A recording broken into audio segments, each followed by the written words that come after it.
Hey, everybody, and welcome back to another episode of Live and Learn. And today is actually our third video in our four-part series about cancer and about getting screened and about encouraging your family members to get screened so that we can catch it early and hopefully have more of an opportunity to prevent it from causing more issues and to prevent it from spreading and becoming a huge problem.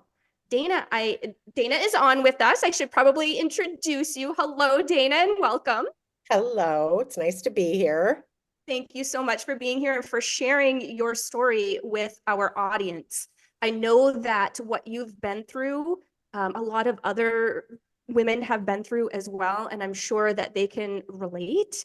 But I'd love to start with your story. Just kind of tell me a little bit about your background and how you ended up discovering that you had cancer and kind of like the details surrounding that, if you don't mind. Sure, no problem. In 2011, I went in for a routine mammogram and didn't think anything of it because all the rest of them had been just fine. And got called back in requesting a magnification. They saw something, they weren't quite sure. Went back in for the magnification. Radiologist said, I think you need to see a surgeon. I think we need to do a biopsy. So I went back to my primary doc and she set me up with a great surgeon and everything else that goes around with that. And I had a biopsy. And again, never thinking that it was going to be anything. And it was cancerous. It was caught really early. It was a microcalcification. So I was able to do a lumpectomy. And being diagnosed with breast cancer in the month of October is pretty terrifying. Um, Yeah. and then I did not do whole breast radiation. I did brachytherapy radiation, which is a 5 to 6 day, twice a day, very targeted radiation. So they go into basically adjacent to the lumpectomy site, and they drop radiation seeds into that area. So I did that. I was super, super fortunate. Chemotherapy did not have to come my way, which was amazing. Yeah.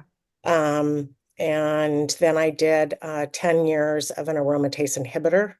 And so as of 21, January of 22, because I didn't start the aromatase inhibitor until 12, I I'm cancer free and everything's good. Life is good again. So I am a huge proponent of early detection. I can't tell you how important it is. I mean, I was lucky I was postmenopausal, which is very different, but which makes it super important um, for early detection when you are still active with trying to have children and all of that and being a young mom. I was really fortunate. But I've seen far too many people not have it caught early enough, you know. So so I was And really and and congratulations. thank, I'm so glad that thank happened that way for you. Obviously not that you had the issue to begin with, but correct. that it went well for you and now you are cancer free. That is amazing. Um, and you had said that you were going through routine mammos. And so was this yearly or just kind of Yep. as your doctor had recommended? Yearly. I started at age 40 and everything was fine. I had no history of breast cancer in my family. I have 7 cousins who are females. So at the time it was 1 in 7. So I told my cousins, I said, well, I took one for the team. Now you guys are good. So yeah, I annually, I mean, now they're kind of saying maybe every other year, but I think you have to do with what you are comfortable with. Mhm. Uh, I have a sister who still hasn't had a mammogram, and Oh, I that's really concerning to me. More cancers that are, at least breast cancers, that are caught early through detection are, the survival rate is 90%, 85 to Wow.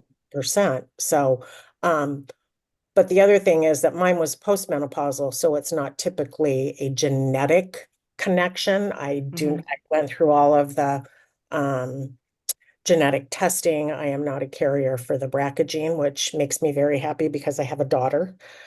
So I know that I'm not passing something along to her and my son. I mean, men can get breast cancer as well. It's just not nearly as aggressive usually, but so that's And kind of my story.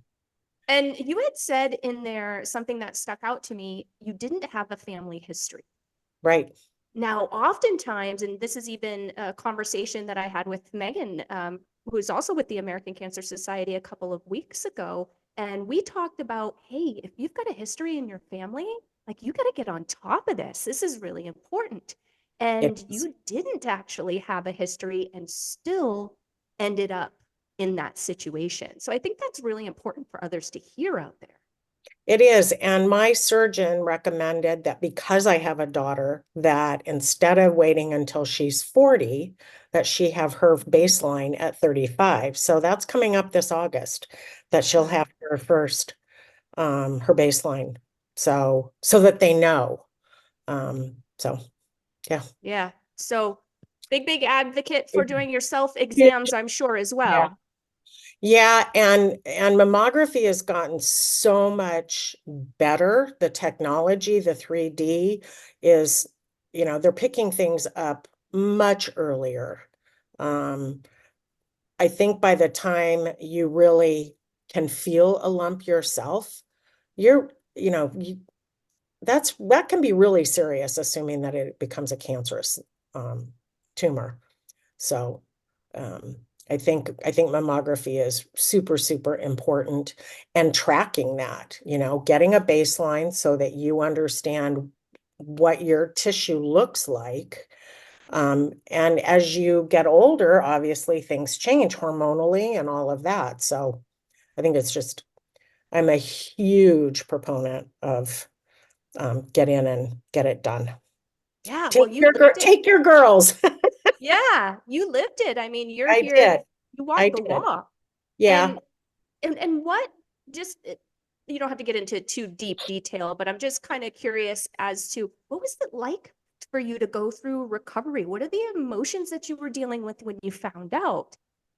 Well, it was devastating when I found out because I think, you first think when you get a cancer diagnosis, whatever that may be, it's a death sentence, and things are not like that anymore. Um, and terrified. Mm, Uh, it brings your whole self-awareness into play and what becomes really important to you. And that's usually family and friends. mm, Um, and you need a big support group if you're going to go through something like this. I was super, super fortunate. My kids still live in town. My husband is super supportive. We have a great group of friends. My best friend was diagnosed 2 years after I was.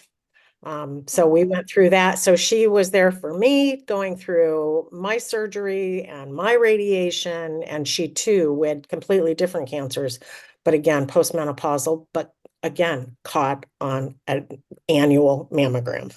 good. So Good yeah, for her. And then you got involved with the American Cancer Society. I did. My daughter is the one who got us involved in that. We took her car in for a checkup, and there was a flyer on the service counter that said, they were doing a walk, and that was in October of 12. And she's like, Mom, you got to do this. And at the time, my husband and I were living in New York, but we had a home in Phoenix, so we were doing a lot of back and forth. And so she rallied her girlfriends and my very two best friends.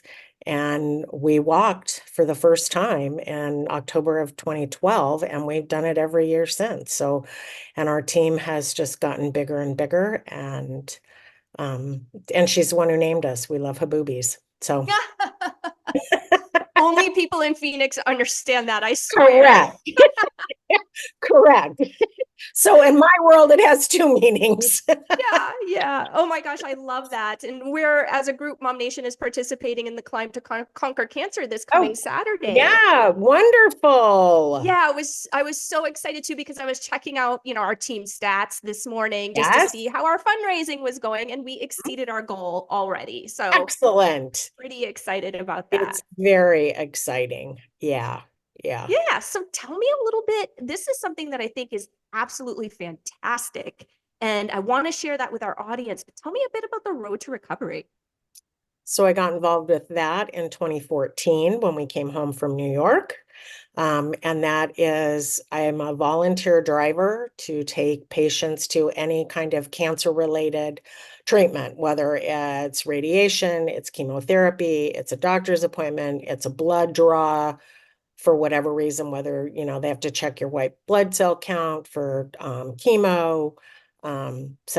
And you can pick your own schedule. You don't have to commit to a specific day or a specific time, which is, for me, is wonderful. And I think for lots of people, we have a great group that drive in the winter in Arizona. We lose a lot of those in the summertime because they go home. Yeah. But I think when they go home to the Midwest or wherever, they are also drivers in that neighborhood as well, in that community. So yeah, it's super, super important. That's the biggest deterrent to getting treatment is you cannot get to an appointment. And that floored me. That is not something that I ever really thought about Right. before. And it But of never course, occurred. it's a roadblock. It is, and it never occurred to me going through my own journey because I had a big support group. But if you don't have a big support group, and there are a lot of people out there that don't have a friends, family, and they also, if you're going through 5 or 6 weeks every day of whole breast radiation, that's a lot to ask somebody to commit to your friend or your church or your husband or your kids. Yeah. So it's really, really important. And I absolutely love doing it. Everybody is very appreciative, obviously. And I get so much out of it. Just to have some either quiet time if they don't want to chat, um, or if they do, when they're questioning something, you are hyper focused. You're a one-on-one or maybe a one-on with the patient and maybe a caregiver. And Road to Recovery does any cancer. It's not just Wow. breast. So it's lung, it's prostate, it's, chemo or leukemia, it's non-Hodgkin's lymphoma, it's any cancer treatment can request a driver. So I it's think that is such a fantastic thing because I can only assume, having had family members that have gone through what you've gone through, that you maybe kind of almost feel like a little bit of a burden on your family members to begin ab- with. Just, absolutely and then now asking them to, hey, can you help me out? Because I need to get to, my services. right. That can maybe make you feel a bit more like a burden. Yeah, because it's not just getting to a treatment. It's, you may need to have somebody who is getting meals for you and, helping you bathe and things like that. So it's one thing that as an outsider you can contribute to and make a huge difference in what's important and is life-saving ultimately. So And and how nice that they have you at the wheel that has been through it, that can share and really relate with these people mhm. because they're dealing with probably all the same emotions that you dealt with, right? Right. And I think when you get a cancer diagnosis, your brain is in hyper overload. And even if you feel like you might be all right to get to chemotherapy, sometimes those are long appointments and you're emotionally and physically drained. And to have to get in the car and drive yourself home is is a scary thought, you know? So it's I love it. And we had to take that 2-year pause in the middle of COVID, Yes. which not only were people not getting diagnosed, if they had a diagnosis, they couldn't get to the treatment. So yeah. So I did my part. I had 2 friends who were diagnosed with breast cancer through the middle of all of that. So I was their own driver. So Oh, that's um fantastic. I yeah, mean, what an impact I mean, I didn't even think of that. yeah, And what an impact that time in our lives was in so many ways. correct. And now, especially now I'm learning, especially with, folks that are dealing with what you went through. Well, and they're already immune compromised if they're Right. battling cancer. So I understand why the program had to take a pause, but it that's one more fallout that not everybody thinks about with COVID and all of those statistics on how many people died and how we were passing it and things like that. Nobody was going in for a routine mammogram or a routine prostate check or a chest x-ray for lung cancer. So it's yeah. So we have some catching up to do Mm. because, of that. So anyway, so Good. it's great. I mean, I just huge proponent of it. So Well, bless you and bless all the other drivers and anyone that has to do with that program. My goodness, what a lifesaver. I mean, truly. it is really a lifesaver, and we can never have enough drivers. I mean, Mhm. the Valley and Tucson area are massive, as you know. Mhm. Um, and you'd like to think that you could take somebody from, say, Gilbert to Mayo. But that's a long distance when you're talking about going through an hour drive and then say a 4-hour chemo appointment. That's a big commitment. And so the drivers don't have to go round trip. When I was working, I would pick somebody up usually before work, drop them off, and then somebody would, pick them up and take them back either home or to another appointment, because a lot of times you're trying to do like radiation and chemo on the same day if you Mm. can in this, within the same proximity. So it's we're always in need of drivers. So And I saw that the American Cancer Society is actively seeking more volunteers. we And is are. that in both locations? I'm assuming Yes. Phoenix and Tucson. Yep. Okay. Yep. Yep. So, and it's a free service to the patient. So, Hmm. and it's a portal that as a driver you go into, and you can pick up whatever ride you can do for that day if it fits into your own schedule. So, I mean, you don't have to be a retired person to do it. If you can do it on your way into work or on your way home, grab somebody at 4 o'clock at the end of a service and get them home. So Hey, you can ride the HOV lane if you do that. So it's a win-win. correct. Exactly. Good point. Didn't think about that. It's a plus. I saw this statistic that I thought was really important to share, and it says in 2023, the American Cancer Society was able to provide more than 850 free rides to appointments for Arizona residents, currently offering rides to treatment in Phoenix and Tucson, like you mentioned. But 850 rides, that's a ton. It's a ton, and that's impacted to those people that have a chance. Mhm. They're gonna get better. They're battling it, and it's a battle. It's not an easy win. And some people are much worse off than others. I was one of the very, very, very fortunate people. And I think because I was so fortunate and I know what it could have meant, it's really important for me to get people to appointments. So, Yeah. it makes my heart happy when I know somebody has gotten there, you know, and when they ring that bell and they're done with chemo, and I mean, that's huge. So yeah, Giant. it's Well, it's it's giant. it's bigger than anything that I ever even thought of when I said, yeah, let's do this. I think I want to drive all over the valley. Yeah, why not? Well, bless your sweetheart Thank you. for helping others. I know that I don't even know the people that you help, but I'm sure that they are grateful beyond grateful for you and for the assistance that you provide. Is there anything else that you would like to add before we say goodbye? No, go get a mammogram. Get your chest x-ray. Yes, get screened. And I actually have, Get your screening, get your skin cancer screening, get, whatever kind of screening needs to be done. Have a colonoscopy, you know. all the So fun stuff. all, Um, yes, exactly. But all the things that are not fun but can save your life.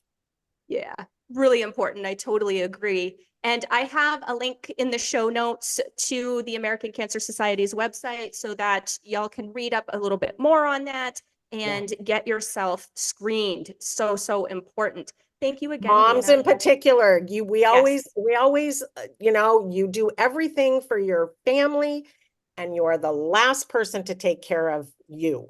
And you're no good to anybody if you're not healthy. I that's so huge. I mean, it's so true. And I actually have this conversation on a pretty much a regular daily basis with the moms and with our audience and with our followers, how just myself, I injured myself 2 weeks ago. I went over a week with a pretty severe injury on my dominant hand, but I just went through life like normal and did the things that I needed to do and sort of ignored that. And what had ended up happening, I know this isn't cancer, it's very different, but just as an example, it ended up getting a lot worse and I had to go to the hospital and I had to get antibiotics and I had to get, all of these treatments where if I would have just cared for myself, it may have never progressed to that point. Right. Yep. And So moms are really good at just sweeping it under the rug when it concerns us. we're tough.